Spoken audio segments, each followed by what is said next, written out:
സൃഷ്ടികളുടെ കൂട്ടത്തിൽ നമ്മൾ ഏറ്റവും അധികം മഹബത്ത് വെക്കേണ്ടത് സയ്യിദുൽ വറ മുഹമ്മദുർ റസൂലുള്ളാഹി സ്വല്ലല്ലാഹു അലൈഹി വസല്ലം തങ്ങളോടാണ്. എന്തിന്റെ പേരിലാണ് നമ്മൾ നബി തങ്ങളോട് മഹബത്ത് വെക്കേണ്ടത്? അവിടുന്ന് അള്ളാഹുവിന്റെ ദൂതരാണ് എന്ന കാരണത്താലാണ്. ആ റിസാലത്ത് അംഗീകരിച്ചതിന്റെ പേരിലാണ് നമ്മളെ മഹബത്ത് ഉണ്ടാകേണ്ടത്. കാണാൻ ഭംഗിയുള്ളതിന്റെ പേരിൽ നമ്മൾ ആളുകളെ സ്നേഹിക്കാറുണ്ട്, നല്ല പാട്ട് പാടുന്നതിന്റെ പേരിൽ സ്നേഹിക്കാറുണ്ട്, നല്ല പ്രഭാഷണത്തിന്റെ പേരിൽ, നല്ല പന്ത് കളിക്കാരനാണെന്നതിന്റെ പേരിൽ, പലതിന്റെ പേരിലും സ്നേഹിക്കാറുണ്ട്. എന്നാൽ നബി സല്ലല്ലാഹു അലൈഹി വസല്ലം തങ്ങളെ നമ്മൾ സ്നേഹിക്കുന്നതിന്റെ അടിസ്ഥാന കാരണം അള്ളാഹു നമ്മളിലേക്ക് അയച്ച അവന്റെ ദൂതരാണ് എന്നതാണ്. ആ മഹബത്ത് നമ്മളെ കൽബിൽ ഉണ്ടാകണമെങ്കിൽ എന്തു വേണം?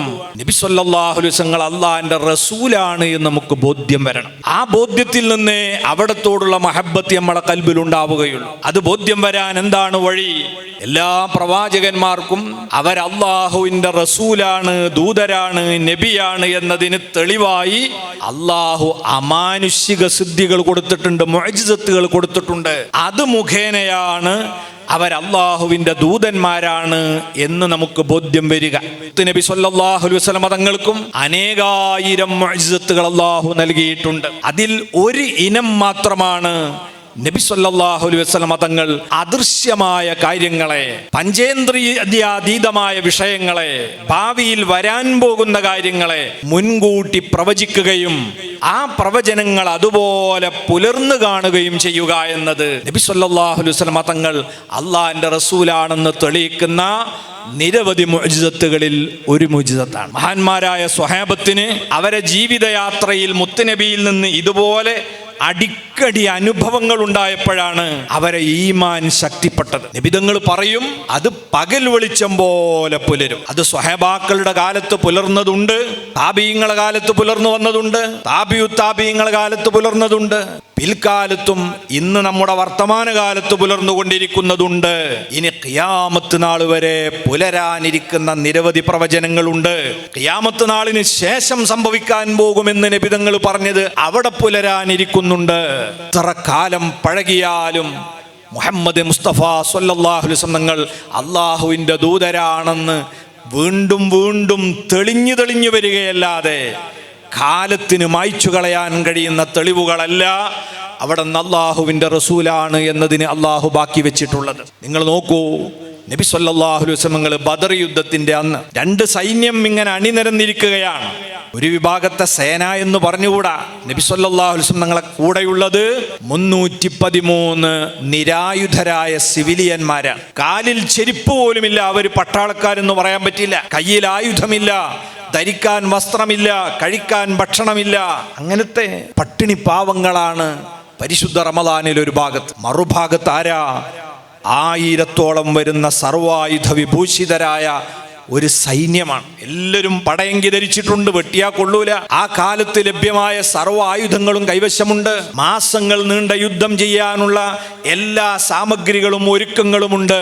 ഇങ്ങനെ രണ്ട് വിഭാഗം നിൽക്കുമ്പോഴാണ് അള്ളാഹിന്റെ ഹബീബ് പറയുന്നത്. മഹാനായ ഉമറുൽ ഫാറൂഖ് റളിയല്ലാഹു അൻഹു പറയുകയാണ്, കാനൻ നബിയ്യു സ്വല്ലല്ലാഹു അലൈഹി വസല്ലമ യുരീനാ, നബിതങ്ങളതാ ബദറിന്റെ തലേന്ന് ഞങ്ങൾക്ക് കാണിച്ചു തന്നു മസാരി അഹ്ല ബദർ, ബദറിൽ കൊല ചെയ്യപ്പെട്ട ഖുറൈശി പ്രമുഖർ മരിച്ചു വീഴുന്ന സ്ഥലം ഇവിടെയായിരിക്കും, ഇവിടെയായിരിക്കും. ഹാദാ മസ്റഉ ഫുലാൻ, നബിതങ്ങൾ പറയുക അബൂജഹൽ ഇവിടെയായിരിക്കും മരിച്ചു വീഴുക, ഉത്ബത്ത് അവിടെയായിരിക്കും, ശൈബ ഇവിടെയായിരിക്കും, വലീദ് ഇവിടെയായിരിക്കും. ഇത് സ്വഹാബത്തിന് നൽകിയ ആത്മവിശ്വാസം ചെറുതല്ല. കാരണം നമ്മളെ കയ്യിൽ ഒരായുധം ഇല്ലെങ്കിലും ഈ വലിയ സേനയുടെ തലതൊട്ടപ്പന്മാർ നമ്മൾ മുഖേന ഇവിടെ നിലംപതിക്കുമെന്ന് പറയുന്നത് ആരാ? പറഞ്ഞാൽ അതുപോലെ പുലരാറുള്ള ആ പ്രവാചകരുടെ നാവ് കൊണ്ടാണ് ഇത് പറയുന്നത്. മഹാനായ ഉമറുൽ ഫാറൂഖ് റളിയല്ലാഹു അൻഹു പറയുകയാണ്, ഞാൻ ആ സമയത്ത് ആ സ്ഥലങ്ങൾ അടയാളപ്പെടുത്തി വെച്ചു. സംശയം ഉണ്ടായിട്ടല്ല, ഇത് കഴിഞ്ഞിട്ടത് കാണുമ്പോണ്ടല്ലോ ഒരു ഈമാനിന്റെ വർധനവ്, അത് അനുഭവിക്കാനാണ്. ബദർ യുദ്ധം കഴിഞ്ഞു. ഉമർ ഖത്താബ് റളിയല്ലാഹു അൻഹു പറയുന്നു, അള്ളാഹുവിന്റെ റസൂല് നിർണയിച്ചു തന്ന ആ സ്ഥലത്ത് നിന്നൊരു ഇഞ്ച് പോലും തെറ്റാതെ ആ പറയപ്പെട്ട വ്യക്തികൾ മുഴുവനും അതാ വീണ് കിടക്കുന്നു. അവിടുന്ന് ഉറക്കെ വിളിച്ചു പറഞ്ഞു, സ്വദഖത യാ റസൂലല്ലാഹി സ്വദഖത. അല്ലാഹുവിൻ്റെ ദൂതരെ, അവിടുന്ന് പറഞ്ഞതിതാ പുലർന്നിരിക്കുകയാണ്. അത് അതുപോലെ സംഭവിച്ചിരിക്കുകയാണ്. ഈ സ്വഹാബത്തിന് അല്ലാഹുവിൻ്റെ ഹബീബ് അള്ളാഹിൻ്റെ റസൂലാണെന്നുള്ളതിന് പിന്നെ എങ്ങനെ സംശയം ഉണ്ടാവാനാ? അതങ്ങനെ തന്നെ അവർക്ക് ബോധ്യം വരികയാണ്. അവരുടെ ഈമാൻ അങ്ങനെയാണ് ശക്തിപ്പെട്ടത്. ഇതേ ബദർ യുദ്ധത്തിൽ നബി സല്ലല്ലാഹു അലൈഹി വസല്ലം തങ്ങൾ 70 പേരെ പിടികൂടി. അതിലൊരാളായിരുന്നല്ലോ അബ്ബാസ് റളിയല്ലാഹു അൻഹു, മുത്തുനബിയുടെ എളാപ്പയാണ്. യുദ്ധത്തിന് പോരാൻ ഒരിക്കലും താല്പര്യമുണ്ടായിരുന്നില്ല. നേരത്തെ ഉള്ളിൽ ഈമാനുള്ള ആളാണ്. ഹിജ്റ പോരാൻ തയ്യാറായിരുന്നില്ല, മക്കയിൽ തന്നെ കൂടിയതാണ്. പക്ഷെ ഖുറൈശികൾ അറിയില്ല ഈമാനുള്ള കാര്യം. മഹാനവറുകൾ യുദ്ധത്തിന് വരാൻ മടിച്ചെങ്കിലും അബൂജഹിൽ വിട്ടില്ല. അബൂജഹിൽ പിറകെ കൂടിയിട്ട് പറഞ്ഞു, നിങ്ങളെപ്പോലത്തെ നേതാക്കന്മാരൊക്കെ വയ്യോട്ടടിച്ചാൽ ചെറുപ്പക്കാരൊക്കെ പിന്നെന്താ നടക്കിയെന്ന് പറഞ്ഞു. അങ്ങനെ ഉന്തി കൊണ്ടുവന്നതാ. നിബിതങ്ങൾ നേരത്തെ നിർദ്ദേശം കൊടുത്തിട്ടുണ്ട്, അബ്ബാസ് തങ്ങളെ കണ്ടാൽ ആരും തട്ടിക്കളയരുതേ, പിടിച്ചാൽ മതിയെന്ന്. കാരണം നിബിതങ്ങൾക്കറിയാം യുദ്ധത്തടവുകാര കൂട്ടത്തിൽപ്പെട്ട ആളാണ്. നിബിതങ്ങൾ അവരെ വിട്ടയക്കാൻ വേണ്ടി ഫിദിയ പ്രഖ്യാപിച്ചു. ഓരോരുത്തരുടെയും സാമ്പത്തിക സ്ഥിതി അനുസരിച്ചാണ് ഓരോരുത്തർക്കും ഫിദിയ പ്രഖ്യാപിച്ചത്. അബ്ബാസ് റളിയല്ലാഹു അൻഹു സാമാന്യൻ നല്ല പണക്കാരനാണ്. അതിനനുസൃതമായ നല്ലൊരു സംഖ്യ വിധിച്ചു. മാത്രമല്ല തൻ്റെ ബന്ധുക്കളായ 2 പേരുണ്ട്, അവർ പാവപ്പെട്ടവരാണ്. അവരുടെ പണവും ആര് കൊടുക്കണമെന്നാണ് നബി തങ്ങൾ തീരുമാനിക്കുന്നത്? എളാപ്പയായ അബ്ബാസ് തങ്ങൾ കൊടുക്കണമെന്നാണ്. ഒന്നുകൂടെ പറഞ്ഞു, കുടുംബ സഖ്യത്തിൽപ്പെട്ട ഒരു കക്ഷിയുണ്ട്, അയാളുടേതടക്കം 4 പേരുടെ തുക അബ്ബാസ് റളിയല്ലാഹു അൻഹു അടക്കണമെന്ന് പറഞ്ഞപ്പോൾ അബ്ബാസ് തങ്ങൾ പറഞ്ഞു നോക്കി, നബിയെ, ഞാൻ നേരത്തെ മുസ്ലിമായ ആളാണ്, പിന്നെ ഞാനങ്ങനെ ഇങ്ങോട്ട് പോരാതെ നിന്നതാന്നൊക്കെ പറഞ്ഞപ്പോൾ നബി തങ്ങൾ പറഞ്ഞു, അങ്ങനെയാണെങ്കിൽ അതിൻ്റെ കൂലി അള്ളാഹു നിങ്ങൾക്ക് തരും. ഇപ്പം നിങ്ങൾ ശത്രു സൈന്യത്തിൻ്റെ കൂടെ വന്ന് പിടിക്കപ്പെട്ട യുദ്ധത്തടവുകാരനാണ്, പണം അടച്ചേ പറ്റുവാർ. അപ്പം പറഞ്ഞു, ഇത്രത്തോളം വലിയ സംഖ്യ അടക്കാനുള്ള കാശൊന്നും എൻ്റെ കയ്യിലില്ല. അവിടെയാണ് പുന്നാര നബി തങ്ങൾ അവിടുത്തെ മുഅ്ജിസത്ത് പ്രകടിപ്പിക്കുന്ന ഒരൊറ്റ ചോദ്യമാണ്, ഫൈനൽ മാലുല്ലദീ ദഫൻത അൻത വ ഉമ്മുൽ ഫളിലി. നിങ്ങളും നിങ്ങളുടെ ഭാര്യ ഉമ്മുൽ ഫളിലും ചേർന്ന് കുഴിച്ചിട്ട മുതലൊക്കെ എവിടെ പോയി?